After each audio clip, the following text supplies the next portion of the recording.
not. It's trying to reconnect. We Do you should need more be exercise live. bands? Or something in Let me see. there?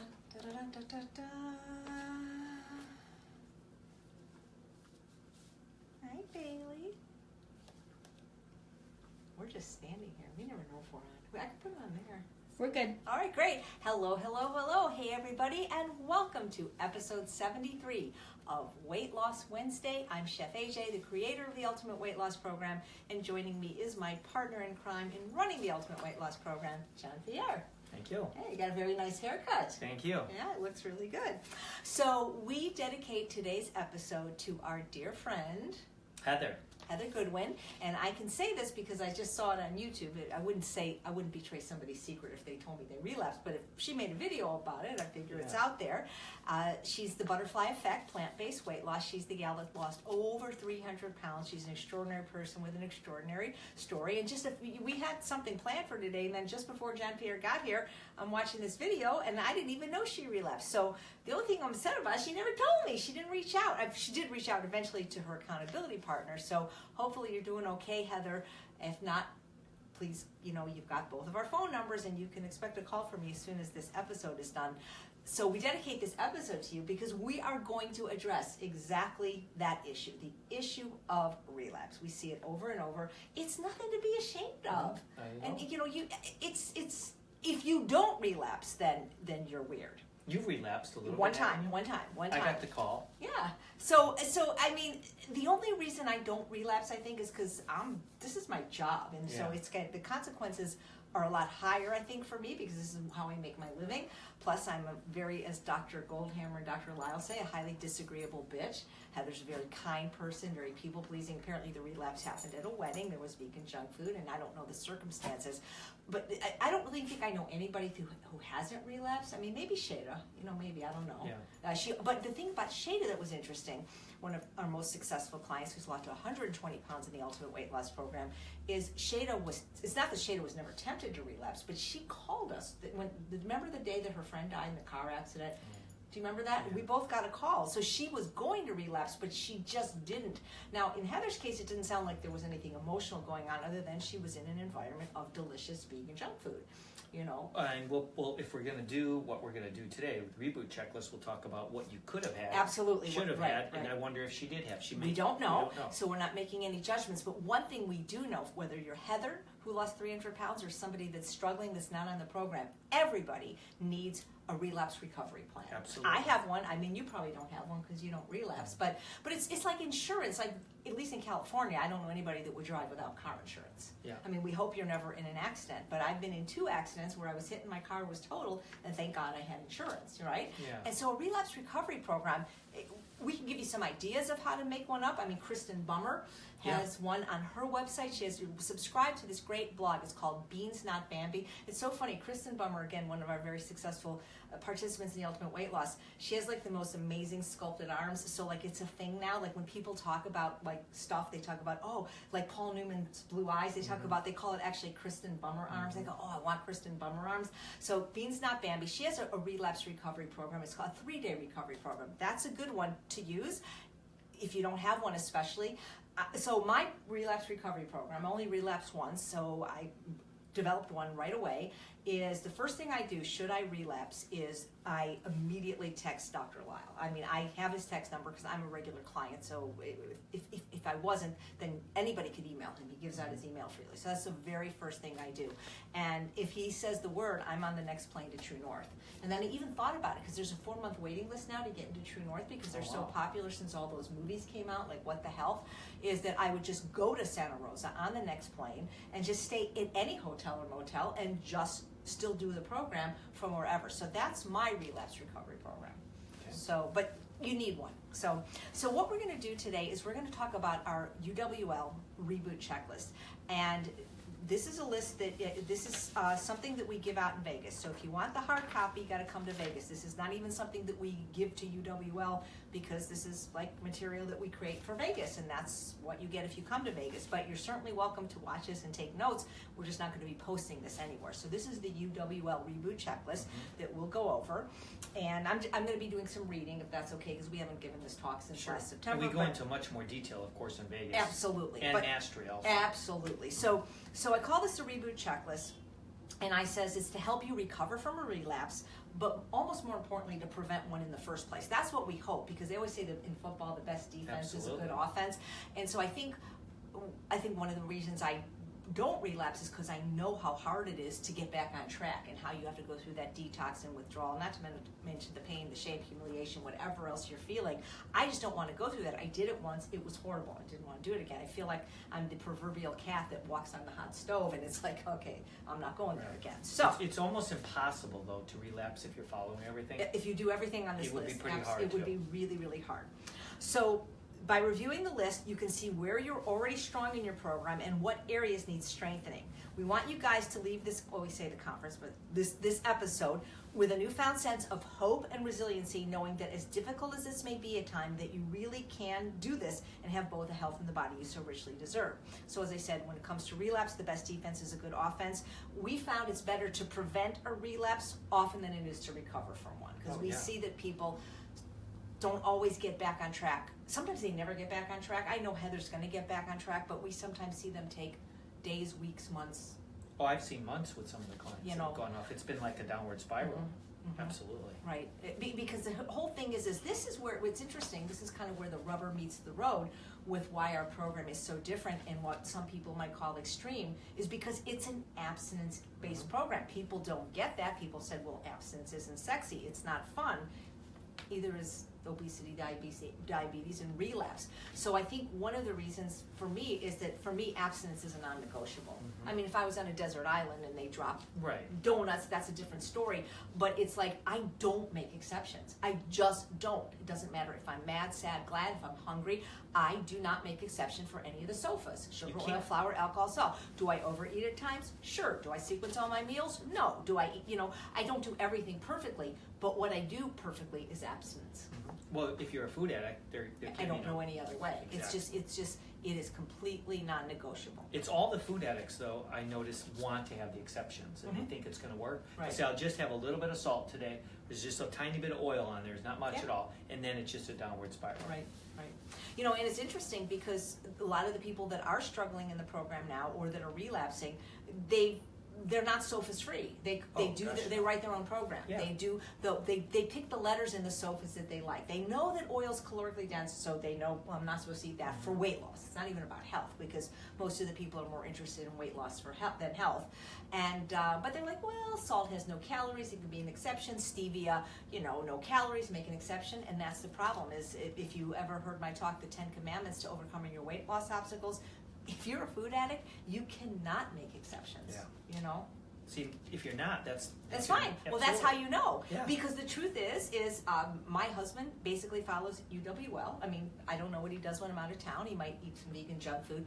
But we go to weddings, we go to bar mitzvahs where there's vegan junk food. He eats it, and then he doesn't eat it till the next wedding or bar mitzvah. It doesn't set him off into a downward spiral. He barely even, he's got a good appetite, but he's not obsessed with food at all. No, not at all. So what we truly understand that getting and staying out of the pleasure trap is a very difficult process, and that no one is perfect. But you'll often hear the ultimate weight loss participants say that it is much easier to stay compliant than to have to continually crawl out of the pleasure trap and regain compliance. Believe it or not, for many, attempting to follow the program 99% can actually be more difficult than 100%. Absolutely. Yeah. As Benjamin Franklin said, it is easier to suppress the first desire than to satisfy all that follow. To see where you are already solid in your program and which areas need strengthening, we've created a reboot checklist to help you see where you are in your program and what you may be able to improve. There are 10 items on the UWL Reboot Checklist. The first 5 were created by me over 10 years ago when I was running the Unprocessed 30-Day Challenge, and the second 5 were contributed by Pierre when we started running the Ultimate Weight Loss Program live together in 2012. All right, so Reboot Checklist. Number 1, environment. Is there any non-compliant food in any of your environment? And so what I ask people to do is honestly do a check of your environment. And they're probably sick of me hearing that the environment is the number one predictor of your success, but it's true when it comes to staying compliant and where relapses are concerned. So in Heather's case, I know her house is compliant, Right. is her home environment is pristine, but where was she? She was in a different environment. She was at a wedding where there was vegan junk food. And that's the key thing. Your environment isn't just your home, it's wherever you are. That's right, that's right. Your home you can control, the office sometimes you can control, but sometimes if you're not the boss and they have cookies, candies, and cakes, there's not much you can do. Absolutely.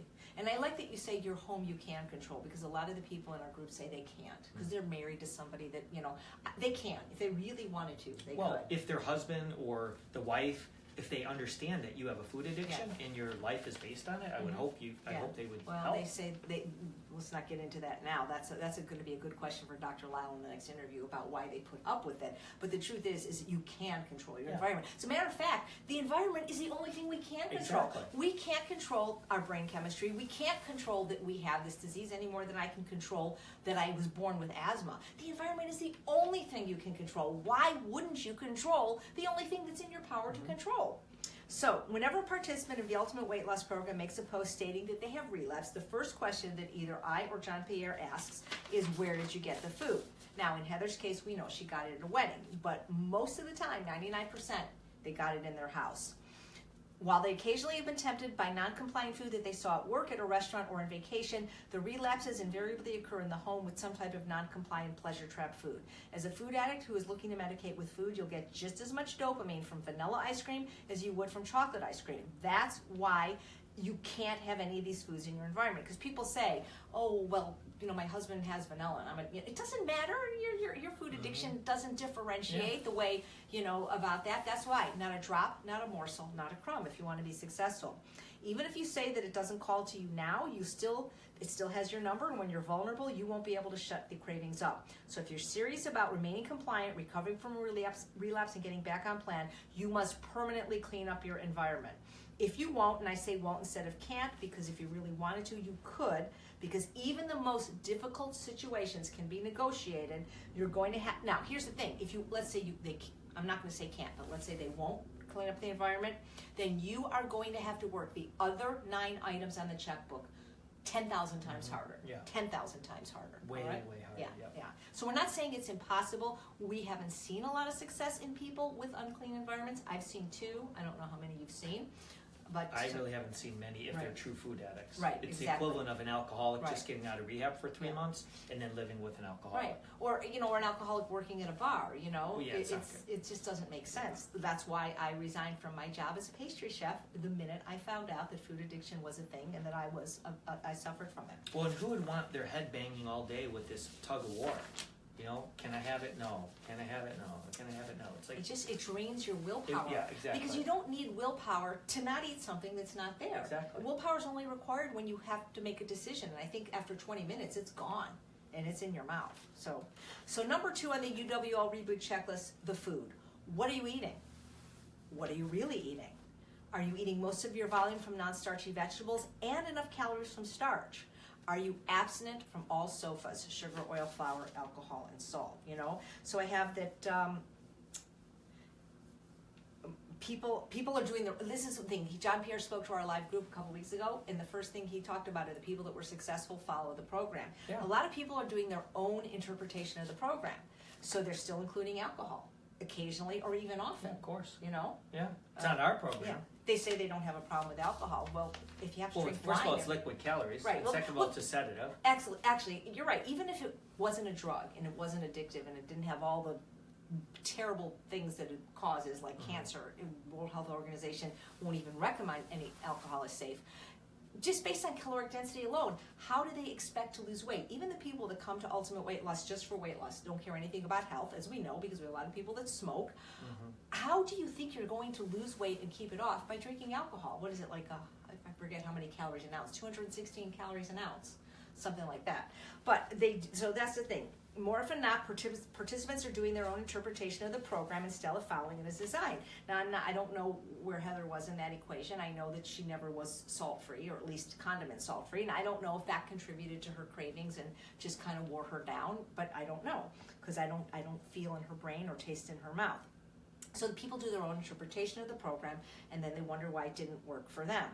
So are you keeping a food journal? Are you writing down every bite of food that goes in your mouth? People that keep food journals lose twice as much weight as people that don't. I've had some clients say, well, I didn't realize if I was eating it in the car, I had to write it down. Yeah, or standing up. Imagine that. Yeah, absolutely. Or if it was non-compliant. Any of the addictive foods present even in small amounts, such as condiments. Those 50 milligrams of sodium in a low sodium Dijon may be enough to set some people off. Maybe not you, but some people. Remember that SOFAs are not foods. They're chemicals that are added to the food that fool your brain's satiety mechanisms and cause you to have cravings and exponentially overeat. So if you're still using these drug-like foods, even in small amounts, you may not get the full benefit of the program, and that's not the program's fault. If you are still drinking alcohol or diet soda, simply eating vegetables for breakfast isn't going to magically make your cravings disappear.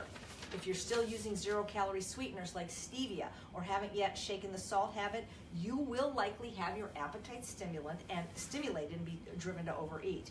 And even if you could eat sugar, flour, and oil without them causing you to experience cravings or your health being compromised in some way, the fact is they are still too calorically dense for the majority of people to lose weight eating or remain slim eating. It is exceedingly difficult to eat at a restaurant and not have some of these chemicals find their way into your food. Try and remember that while these may be suitable foods for other people, they just don't work for you. If you could have eaten them in any amount without being overweight or have had health consequences, wouldn't you have done it already? There are people who are perfectly compliant but still struggle because they simply are not eating enough food, particularly starch. Remember, a clean abstinence is an easy abstinence. And so, again, we're using Heather as the example because we just saw her video. We're going to talk about things maybe she could have done if she wanted to, like some of the things you're going to get to, the essential oils and green powder. But I'm looking at her relapse as to what could I do if I was in that situation, because I'm going to be going to a bar mitzvah soon. I don't rely on other people's food. I always have my food with me. Even if somebody says, yeah, it's going to be vegan, it's going to be SOFAs free. First of all, I don't believe that it is. I always pre-eat, always pre-eat, especially at a big event like that. Different like if I was maybe going to a restaurant where there's a chance I could get a plain baked potato, but I always pre-eat, and I always have a cooler full of starch and vegetables. So I'm not going to be tempted, because if your belly is full of, roasted, air-fried sweet potatoes when you get to the wedding, that junk food may be tempting, but it's not going to be as tempting if you have a belly full of starch. Yeah, it's not as much. Right, because I know she doesn't, I don't want to say she doesn't eat enough starch, because I don't know, but the times that I have seen her, she is way on the veggies, which is great, but I've never felt she ate enough starch. And this is a starch-based program. Right, that's what people don't understand. I eat 3/4 of my calories from starch, at least 3 to 4 pounds a day.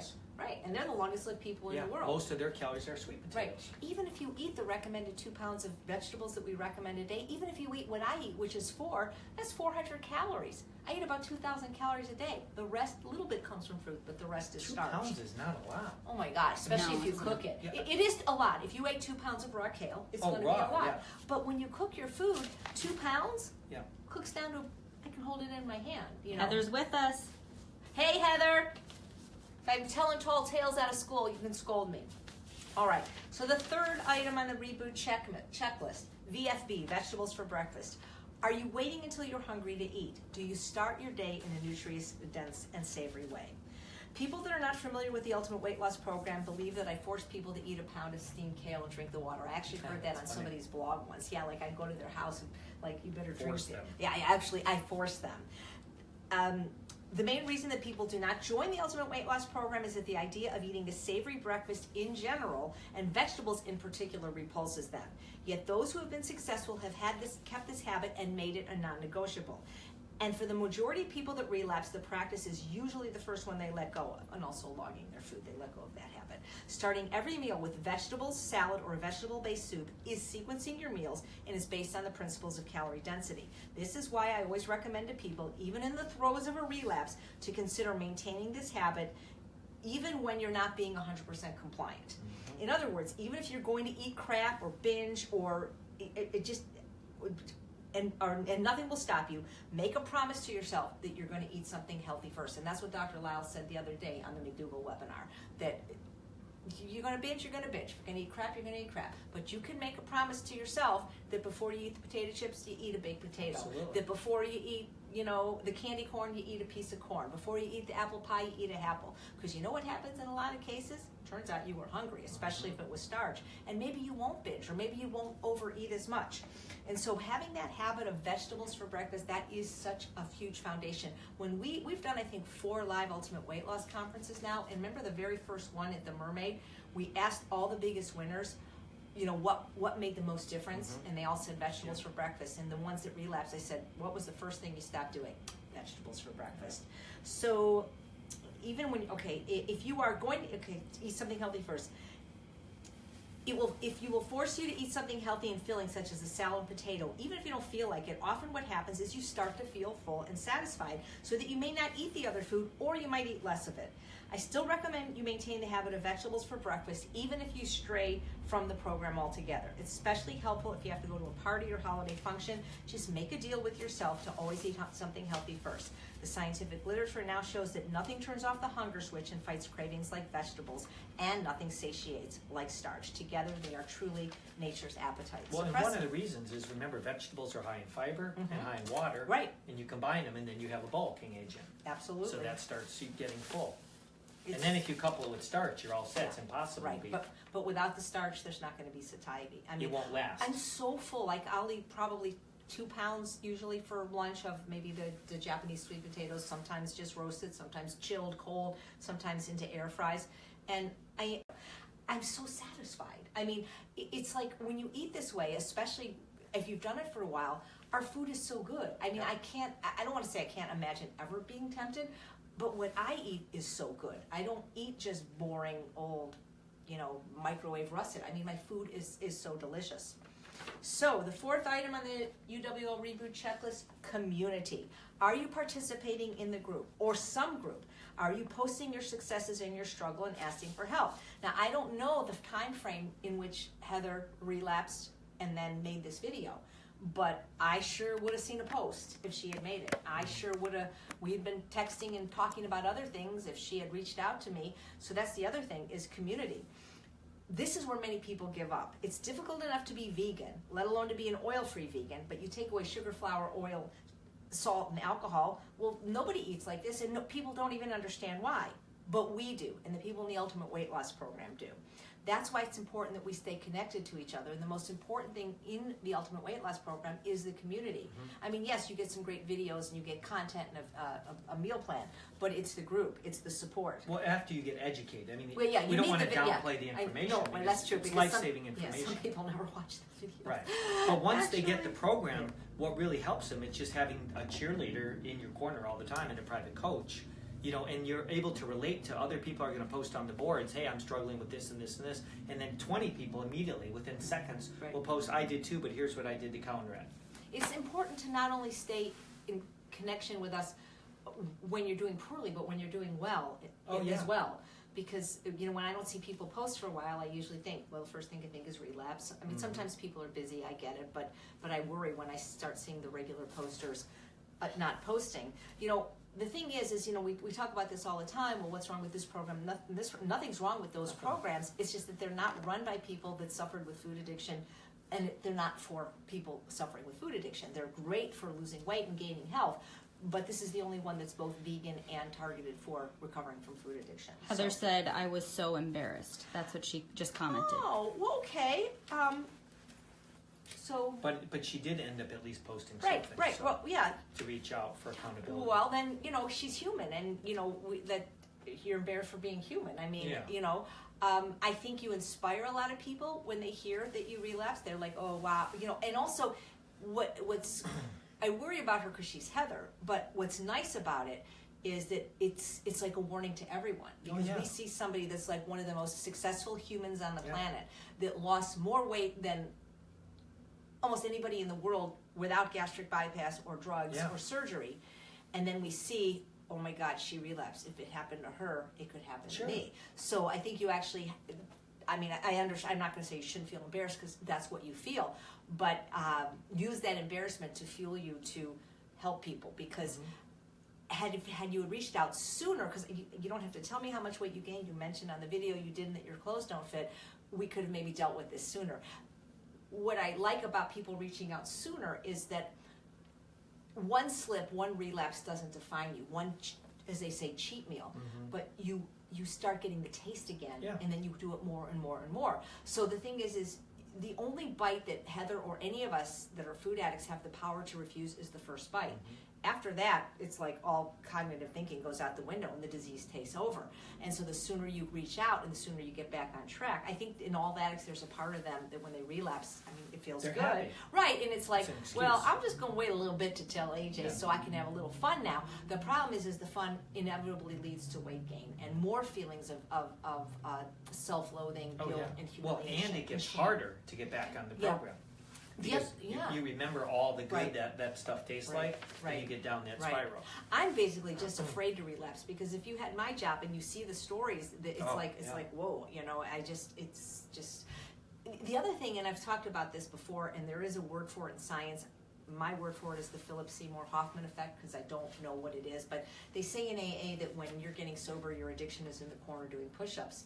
And so when you're using all the time, whether it's using alcohol or food like drugs or drug-like foods, using food as drugs, you habituate to a certain amount. So if the first time you have, a piece of cake, the dopamine goes really high. But if you keep eating and eating and eating, you don't get as much dopamine. You need more to get less of an effect. Yeah, you build up a tolerance. Absolutely. And so what happens is after you've been abstinent for a while and your brain chemistry starts to calm down and it starts to regulate and you start feeling good from eating sweet potatoes, then you eat that chocolate cake. Well, guess what? It's almost being back to ground zero. So now the experience is like, whoa. Whereas when I was eating it all the time and 400 pounds, it was good, but it was just kind of good. Now it's like amazing. And it's like that moth being drawn to the flame. You can't stop. That's how you know it's a disease. Yeah. Well, it's like a lot of kids that are poor in certain countries like Brazil. They, like Palate, one of the greatest soccer players ever, he basically, they just took rags and created a soccer ball, right? And they were happy as can be as kids doing that. But as soon as you get a real soccer ball and you feel what a real soccer ball feels like and the way it kicks, the way it moves, you can't go back to the rags. Right. You know what I mean? It's sort of like once you get a real puppy, the stuffed animals are like, Yeah. I get it. So, community, really important. So number 5, and then we have your 5 in a minute, is stress reduction. So are you doing some sort of mindfulness technique every day? Yoga, meditation, massage, crafts, every day. So if the reason you're medicating with hyperpalatable foods or overeating on compliant foods is because of stress, then you have to find a way to mitigate your stress instead of medicating your stress. It's so important. This is such an important thing for everyone, not just people who want to lose weight or suffer from an addiction to do, because everybody seems to be stressed. Stress, especially when chronic, is linked to just about every disease imaginable and to at least 6 of the major leading causes of death. While it's not always possible to immediately change the source of stress in your life, you can always change the way that you respond to the stress and become more resilient. We know that physical activity can help you relieve stress, but many will not do it, saying they're not yet in good enough physical shape or unwilling or unable to exercise. But there's still other things you can do to alleviate stress, such as meditation. It's been proven meditation has been proven to alter how the brain responds to stress. And I've been a regular meditator now for close to 3 years, 30 minutes every morning. Charles and I and Bailey meditate every day.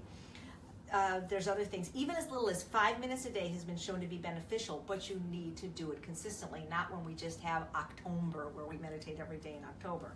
The best meditation is any meditation you'll actually do. So people say, well, what kind should, it doesn't matter. Just like exercise. The best one is the one you'll actually do. If you don't like the idea of just sitting there are things called walking meditations, or there's all these mindfulness techniques you can learn, and there's free mindfulness programs online. One is called Palate. I took a course in UCLA. It's so easy now. It's almost cheating. It's so easy with all these apps. Yep. It's unbelievable easy. There are certain deep breathing techniques you can learn and practice that can calm you down immediately. Many forms of yoga, such as yin and restorative, are more like meditation in motion than exercise. Anything that relaxes you can be used to reduce stress. And 2 of my favorite things are getting massages, getting pedicures. There are other stress reduction techniques that many people find enjoyable, such as sex or crafts, preferably not at the same time if sharp needles are involved. So either turn to a partner right now or break out those knitting needles. This is like when we gave this at the conference. The great thing about things like crafts is keeps your hands busy. And I know Heather's is an avid knitter. For me, pets are a great stress reducer. So if you have a cat or a dog, that's the time to pet them. Take them for a walk. If you don't, volunteer at a shelter. And you're focusing, when you're doing little tiny crafts, you're focusing your attention there and not on the problem. When I paint, when I go to painting class, I don't even think about eating. It doesn't matter if I haven't eaten in 20 hours. It's like if it's something you like, if it's a craft or a task you don't like, but you get into the zone, and it's like I don't even think about food. So those are my 5 of the Uwl Reboot Checklist, and now we'll talk about the 5 that JP. Let me just mention one more thing about stress. So this morning I did a lecture at a firehouse, so for the fire department, and literally as I'm setting up, getting ready, the alarm goes off, and it was so loud. And then over the intercom was all this where they're going, and somebody's down, and this and that. And these men and women deal with this all the time. And that's what I start talking about quite a bit into my lecture, was talking about the stress effect and how actually damaging it is to you, because you don't want that vibration going through your body, so you'll do anything to calm it down. And what's the most easy thing that we can do to calm it down is eat. It's the easiest thing. It's either eat or drink alcohol or do some sort of drugs. So you really have to take this serious, this stress reduction. You want to be in a serene state as much as you can all the time. Just like a monk, you just want to be calm and steady. I think it's almost the most important thing in the world. I was talking to Charles yesterday because one of the reasons I want to get out of LA is because it is so stressful. The noise, I live by a park, and I talk to Dr. Lau quite regularly. I'm a patient of his, and I was thinking about what really makes me happy is when I'm calm. Yeah. When I'm calm, I'm happy. Well, and you know what's interesting? One of the most common things that we see on the boards is people say the one thing this program has done for us is give us a calm, stable brain. Exactly. Yeah, because the sofas dysregulate your brain chemistry. Absolutely. So whatever it is, biofeedback, therapy, volunteering, praying, you got to do something about the stress, especially if you believe stress is the reason you're eating or overeating, which it is. They believe it. We don't need them to believe it, because it is. Right. Okay.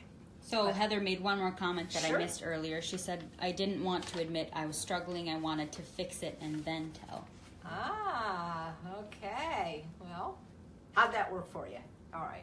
I should get on the next plane to Portland, put her over my knee. No. I'm glad she came on and talked about it. Yeah, me too. But I gave her a special thing to wear that I blessed. It's actually a piece of my clothing, and it's our favorite colored purple. And I told her to go put it on because she's gonna be able to channel me. All right. So the next item 6 on the reboot checklist. Well, this was something that wasn't in my vocabulary until I was like 52. Is movement. Do you move your body every day, and preferably first thing in the morning? So why is that so important? Well, one of the things that we talk a lot about is we don't exercise or move in this program to lose weight. Right. I mean, it's the weight loss is all going to come in your eating. But what's going to happen is when you start moving and exercising and getting fitter, one, you build up your self-esteem. You develop your discipline. And those are 2 very important things. It's like when you're in the military, one of the reasons they have you make your bed every day is not because they need a clean bed. They want you to check something off and you feel good about it, and your room looks nice and neat. If you study things like feng shui, they talk about how the environment changes your emotions and how you want your environment to be organized and clean. So exercise, if you think about this, what is one thing that you look at all day long is your body. Hopefully, you're seeing yourself or somebody. So this, you want to look good and be fit. And as you start exercising, you get a little muscle tone. You start losing a little weight. You start feeling what? More calm or more agitated? You feel more calm. You feel your confidence goes up. You just feel better and happier. So one of the reasons we want you to be into some sort of fitness is for self-esteem. It's a form of discipline, because when you generally exercise, like someone like AJ, the reason why she never exercised before is, what was the reason? You didn't what? I didn't like it. You didn't like it, right? And what did I tell you one day when you said people are complaining about eating their vegetables, and you said, oh gosh, why are they such big babies? You said, you're the same way with exercise. Right. So the point is that it's a discipline. So she had to go out of her comfort zone, go against pain, because you had some pain mentally and physically with doing it, and then you basically confronted it, and then you overcame it and built your self-esteem up. You said, this isn't so bad. That is the main reason I think we should exercise. Well, I mean, there's so many reasons. Cardiovascular health, brain health, immune health. But for the people in our program that often suffer from such low self-esteem from their eating and their weight, because we know there's a correlation between one's self-esteem and what they weigh, that it boosts your self-esteem. It doesn't matter what you weigh. It talks about the internal audience that Dr. Lyle talks about. When you get up in the morning and exercise or eat vegetables for breakfast, your internal audience is saying, well, wait a minute, maybe she is serious. Maybe she, you get a thumbs up. That what your internal audience thinks about you is more important than what they think about you. So that's a good point. So the thing is it raises self-esteem self-esteem.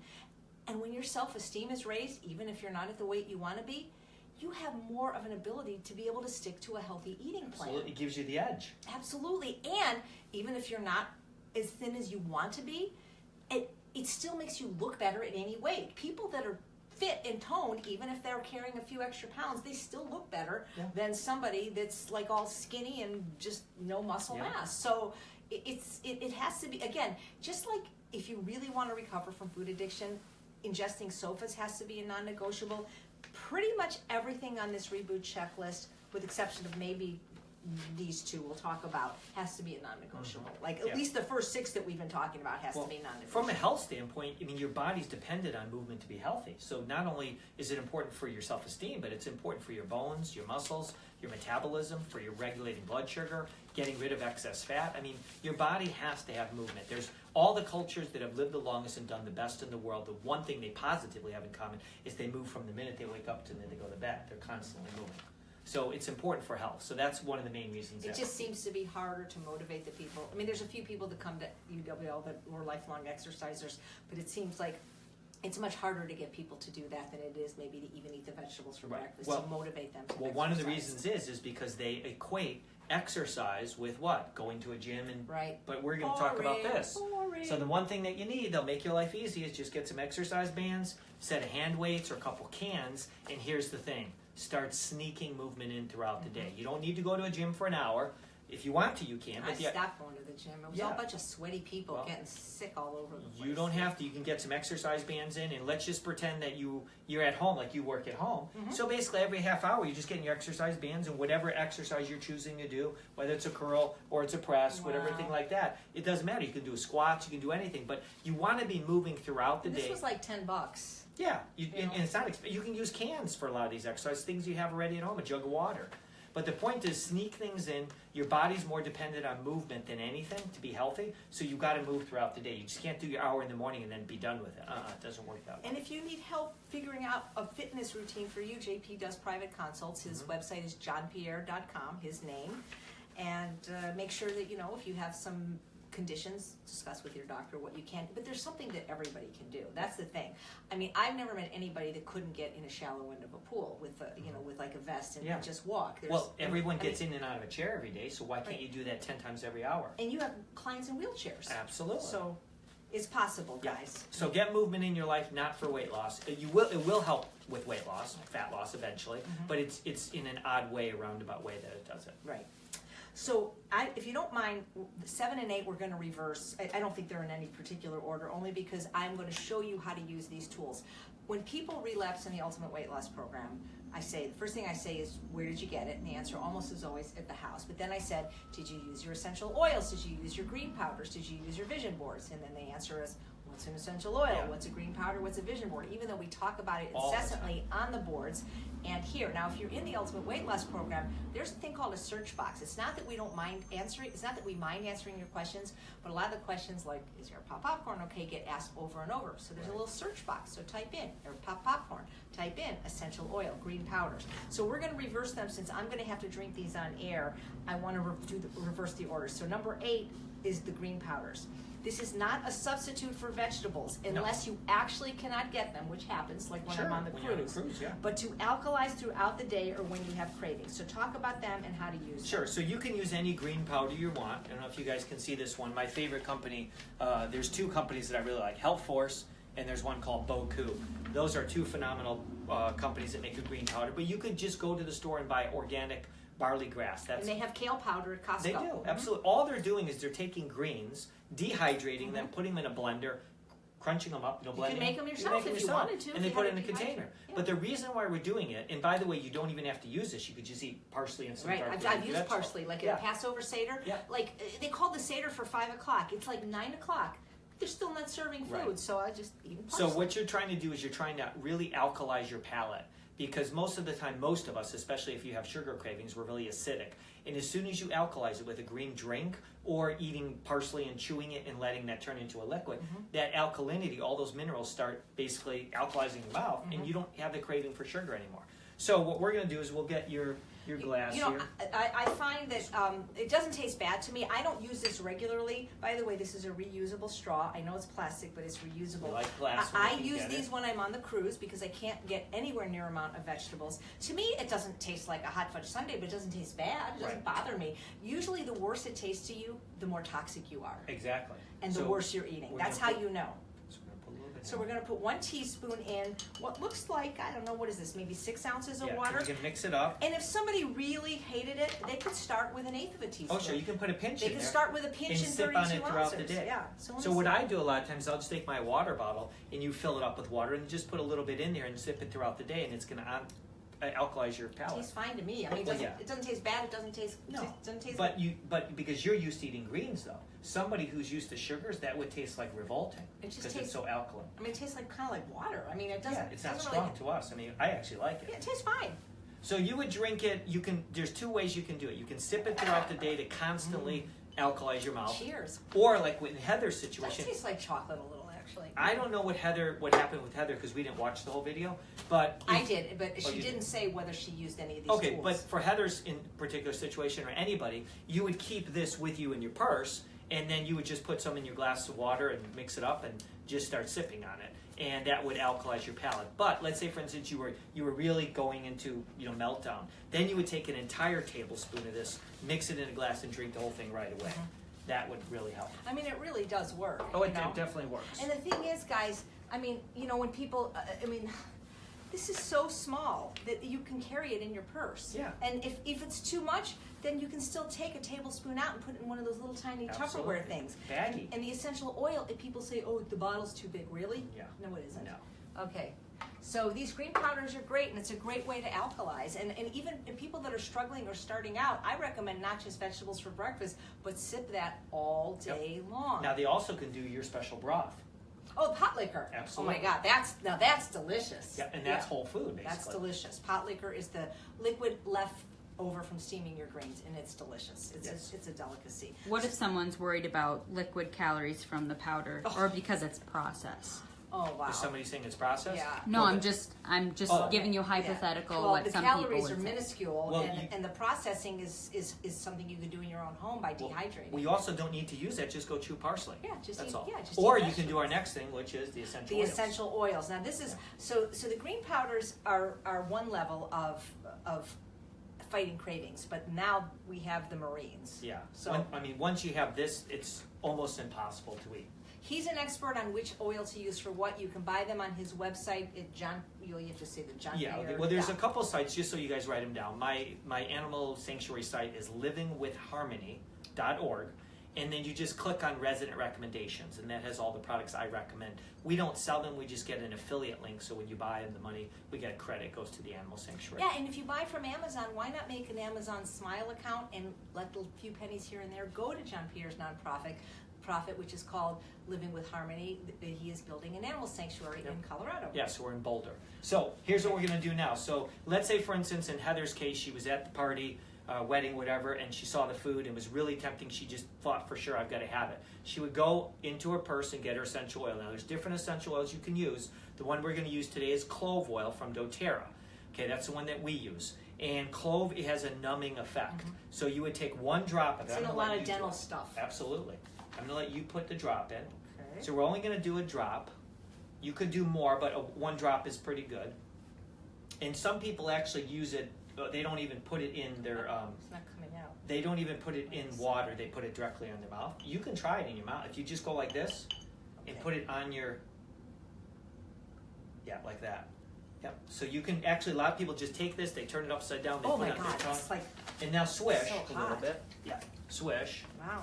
And so you're going to put the oil, the 1 drop in a little bit of water, gargle, so hold it for 45 seconds. See, and she doesn't want to because it's already pretty hot in there. So what it's doing right now is numbing her tongue. So her tongue, which is the way it's used in dentistry. Ooh. Now she didn't even do 45 seconds, All right, but you I'll do feel that. it. No, but go ahead. That's all right. You No. feel it. Now, because you see, I wouldn't be able. If you wouldn't I want that piece of cake. Well, it's enough to distract you. It's not that it's a horrible taste, but it's like you say, it's like when you go to dentist, and it's like being numb. Yeah. So it's enough to distract you, like, oh, wait a minute, maybe I'm going to go sit down and drink some water. Now, you can also use peppermint. So you could use a peppermint also. Peppermint doesn't have a numbing effect, but 1 drop of this peppermint is about 21 cups of peppermint tea. So it's very strong. Oh my God, everything's numb now. My tongue, my lower gum, my upper palate. Yeah.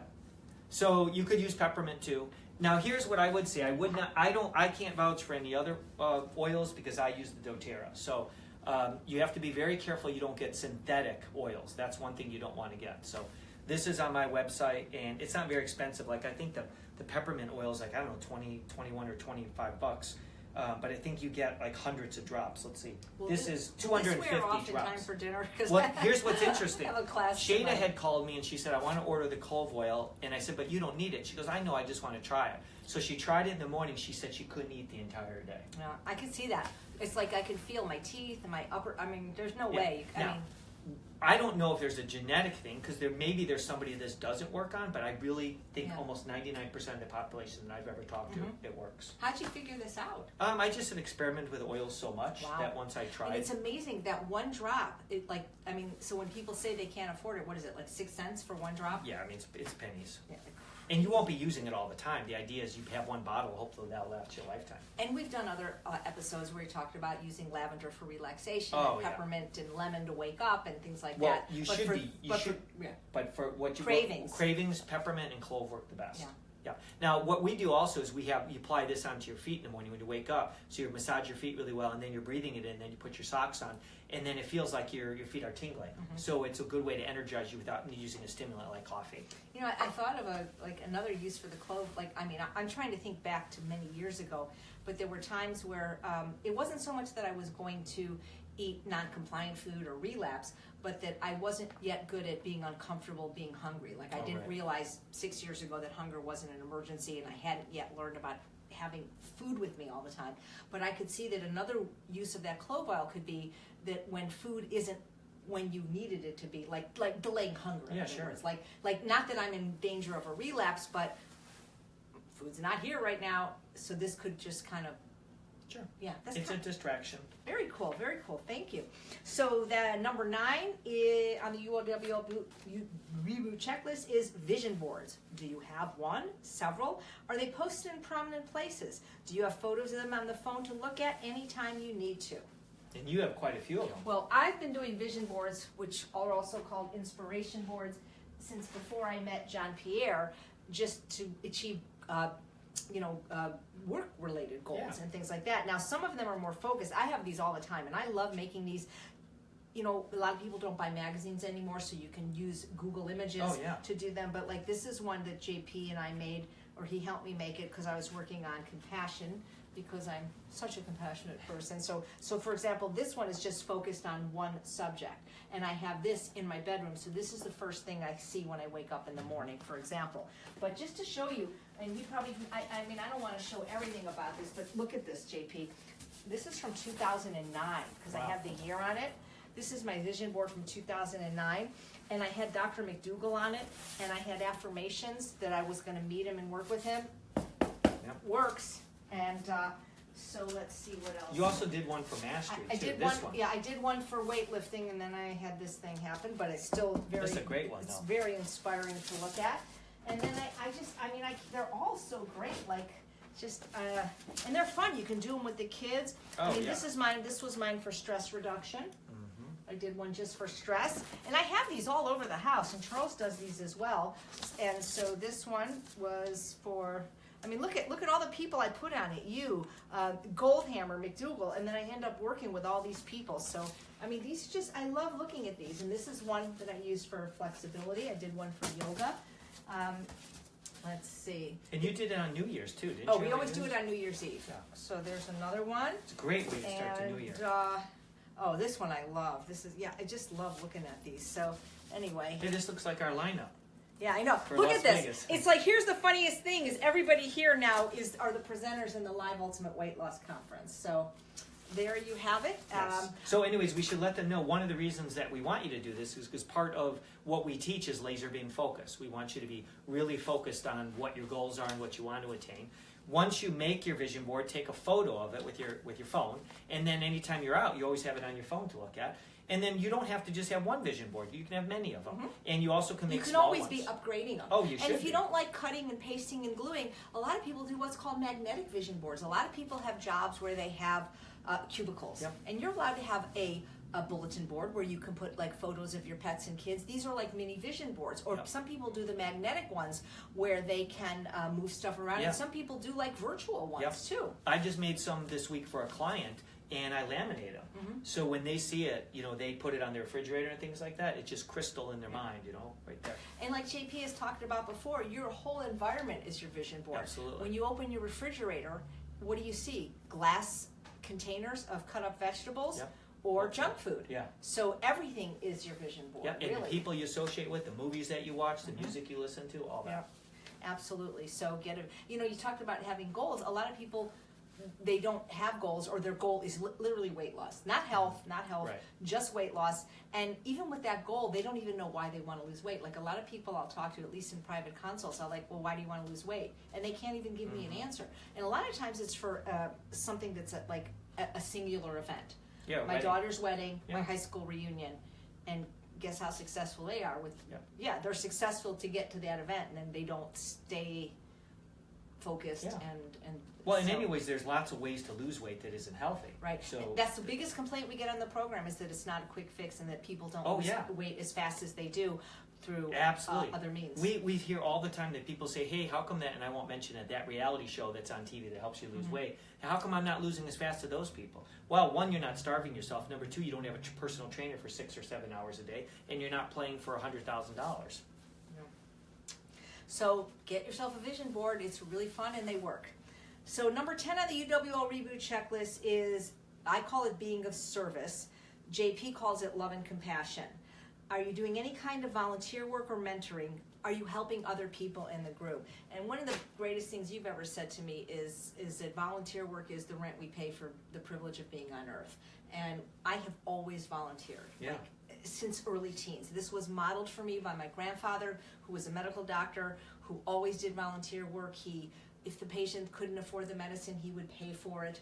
And this is what I saw. And even at my college graduation from Cal State Northridge, our speaker was Marlee Matlin, the deaf actress, and basically said that now that you are going out in the world, you have the onus to do volunteer work. Now, not everybody is going to do it the way we do, which is like the biggest part of our life. I go to other places to do it, like you do too. We're not saying that you have to do that, but there's 168 hours in the week, and if you're on Facebook, you have time to do volunteer work for an hour a week. You can do volunteer work at home. You can go to volunteermatch.org. There's always something you can do at home. I remember things I used to make goodie bags for the homeless. There are things you can do even if you're housebound. But if you're in UWL, that can be your volunteer work. We have people like Laura Klum, who just is one of the, it's like when you're given a gift like ultimate weight loss and freedom from food cravings and overcoming food addiction and a calm, stable brain, you have to pay it forward. And she was given that gift through the information, and now she helps other people. You can all the time on the board. Heather's got her YouTube channel. Tammy and Kristen have blogs, and I apologize if I'm missing people that are already doing good in the world. Other people in our group, like Jessica, they rescue animals. I mean, so it doesn't have to be all related to food. But the point is if it's anything you do, but it's just, that's how recovery programs are modeled. That's the whole idea. Like a sponsor, somebody is given the gift of recovery, they become a sponsor to somebody else. And so most people aren't doing that, Well, and Mother Teresa said the smallest deed done is far greater than the largest intention. So no matter how small it is, it's something that's positive. There's a couple people in UWL, Kristen Bummer and Teresa Notwell, who volunteer for our sanctuary, Living with Harmony. Oh my God, and they help us make posts and things. Or even people like on the boards like Teresa Notwell and Jen Dyson. We didn't appoint them this, but they're just always, you ask a question and like in 2 seconds, Jen Dyson's got the link. It's like, and see, there's little things like that that are but helpful. That helps you in your recovery, helping other people. So addiction is a disease that can only exist in isolation. So one more time, we'll go over the UWL Reboot Checklist. Number 1, and you guys should follow along, your environment. What's it like? Number 2, the food. What are you eating? Number 3, VFB, vegetables for breakfast. Number 4, community. Number 5, stress reduction. Number 6, movement. Number 7, essential oils. number 8, green powders, number 9, vision boards, and number 10, being of service. We can't make guarantees, but we can almost guarantee that if you're doing all 10 of these things, if all these pieces are in place every day, which they are for me, I'll be honest, I don't use the essential oils and green powders. You don't need to. But I have them. I Yeah. have them. It's pretty much foolproof plan that you won't relapse.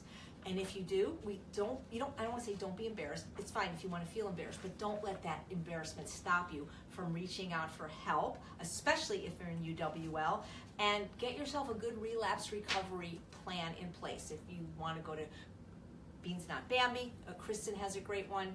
My relapse recovery plan is Lyle and Goldhammer. Boom, I'm there.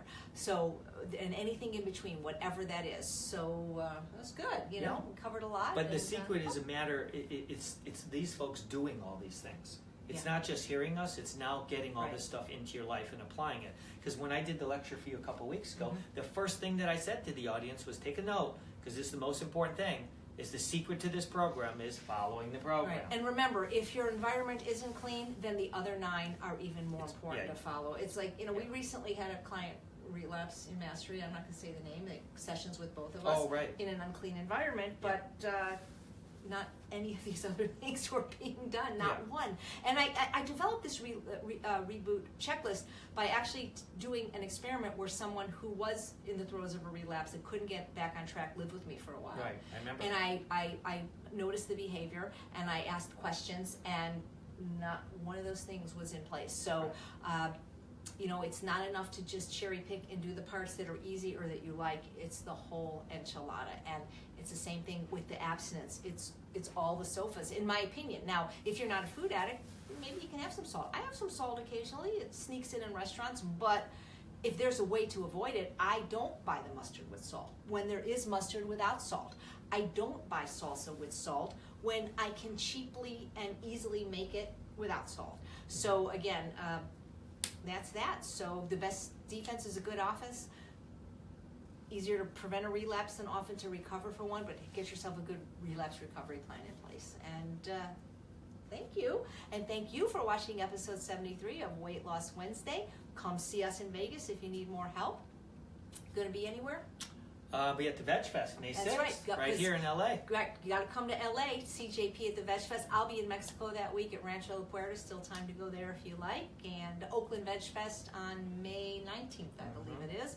So thank you guys for watching episode 73. I'm Chef AJ, and along with John Pierre, we truly believe you can have both the health and the body you so richly deserve. Go to eatunprocessed.com, check out the Ultimate Weight Loss Program, and submit your questions there. Take care, everyone.